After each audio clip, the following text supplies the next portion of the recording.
जोङो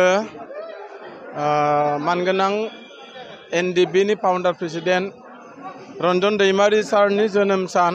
बे जोनोम सानानो जाहैबाय 65थि जोनोम सान। बे 65थि जोनोम सानखौ लानानै दिनै जों इउनिटि फराम एक्स एनडिबिआ जोंनि इउनिटि फराम एक्स एनडिबिनि मोनफ्रोमबो जिल्लानि सिङाव थानाय जिल्लानि दैदेनगिरिनिफ्राय लानानै मिरु इउनिटि फराम दैदेनगिरिफोरखौ लानानै दिनै बे रन्जन दैमारि सार मानगोनां प्रेसिडेन्ट डिआर नाब्ला सारनि जोनोम सानखौ लोब्बा लानानै मोनसे केक हानो थाखाय दिनै जोङो हाबाफारि लादों। दिनै बियो सारा बिटिआरनि सिङावनो जादों बा सारा आसामावनो जादों। बियो मोनसे इउनिटि फराम एक्स एनडिबिनि गाइडलाइन बा बिथोन बायदियै दिनै मावफुंनाय जादों। थिग बेबायदिनो दिनै जोङो नैबे 65थि बार्थडे सेलिब्रेसन फाउन्डार प्रेसिडेन्ट रन्जन दैमारिनि हाबाफारिखौ नैबे सेरफांगुरि बाजारनि नब्लाङावनो दिनै जों बेखौ हाबाखौ मावफुंनाय जादों।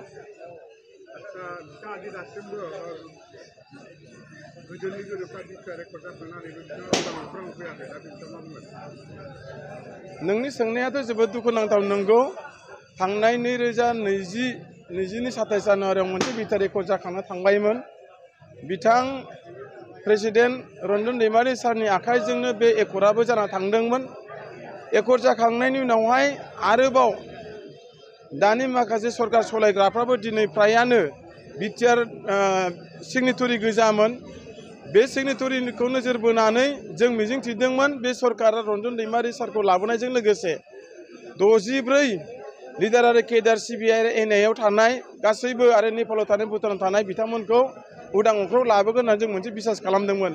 नाथाय दिनै दुखुनांथाव बाथ्रा, मानगोनां प्रेसिडेन्ट रन्जन दैमारि सारखौहाय दिनैहाय उदां अख्राङाव लाबोनो हायाखै।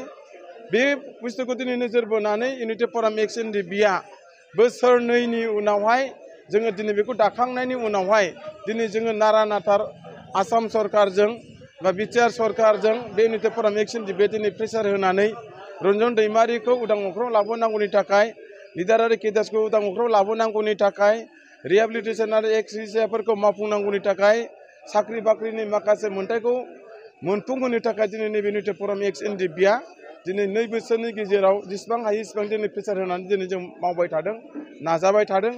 थिग बेबायदिनो आसामनि चिफ मिनिस्टार मानगोनां डक्टर हेमेन्त बिश्व शर्मा सारजोंबो इउनिटि फराम एक्स एनडिबिआ दिनैहाय खेबब्रैसो जों सावरायबाय। दिल्लीयावबो जोङो खेबथामसो जों थांनानै आइबिनि डाइरेक्टर मानगोनां तपन डेका सारजोंबो जों सावरायदों जे बिथांमोना जोबोद मोजां जोंनो मेसेज हरबाय थादों जे रन्जन दैमारिखौ जेरैखि जायाब्लाबो हगारगोन बा गगोन बेखौ जोङो फोथायदोंमोन। नाथाय दाख्लैनि माखासे हियारिंआव जानानै थांनाय बे हियारिंआव जोङो मोजां फिथाइ मोनाखै। दा बे हियारिंआ रिजेक्ट जाना थादों।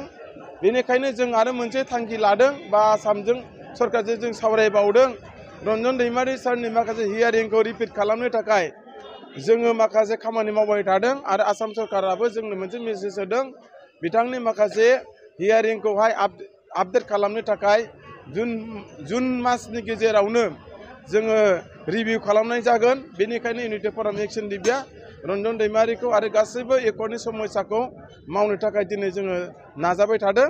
दिनै नैबे रन्जन दैमारि सारनि जोनोम साननि गेजेरजों जोङो खावलायदों आसाम सरकार आरो भारत सरकारखौ आरो बिटिआर सरकारखौ एकर्ड जाखांनायनि उनावहाय रन्जन दैमारिखौ जेरैबाबो हगारनांगौ।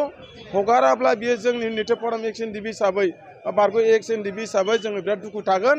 आरो मोनफ्रोमबो आफादफ्रा दिनै एकर्ड जाखांनायनि उनावहाय दिनै बेफोरबायदि दिनै सिगनेटरिफोरा बेबायदि जेलाव थानाय मोनसे जारिमिनखौ जों नुवाखै। दिनै अकल जोंनि एक्स एनडिबि आफादनि सायावल' जोङो दिनैहाय बे मोनसे एकर्ड जाखांनायनि उनावहाय जेलाव थानाय मोनसे जारिमिनखौ जों नुदों। बिनि थाखाय जोङो बेसिकेलि जोंनि बिटिआरनि रायजो राजाफ्रा, बिटिआर सरकारा, बर'नि इन्टेलेक्सुयेलफ्रा दिनै गुबुन दल संगठन आफादफ्रा दिनै एकर्ड जाखांनायनि उनाव दिनै बेबायदि जेलाव थायाखै। दिनै जोंनिल' मोनसे जारिमिन जाना थादों। बे जारिमिनखौ जाहाथे जों साफ्रोमबो बर' रायजो राजाफ्रा, गोरों गोराफ्रा, सरकारनि मानसिफ्रा बे बुस्थुखौ दिनै नोजोर होनाया गोनां। दिनै बेखौ जों आपिल खालामदों नैबे 65थि बार्थडे सेलिब्रेसननि गेजेरजों। ओंखायनो दिनैहाय आसा मिजिंथिदों रन्जन दैमारिनि देहा सोलेरा दिनै नोंगौ गुवाहाटीनि काहिलिपारानि 10 एपिबिएननि हेडक्वार्टार बेवहाय दङ।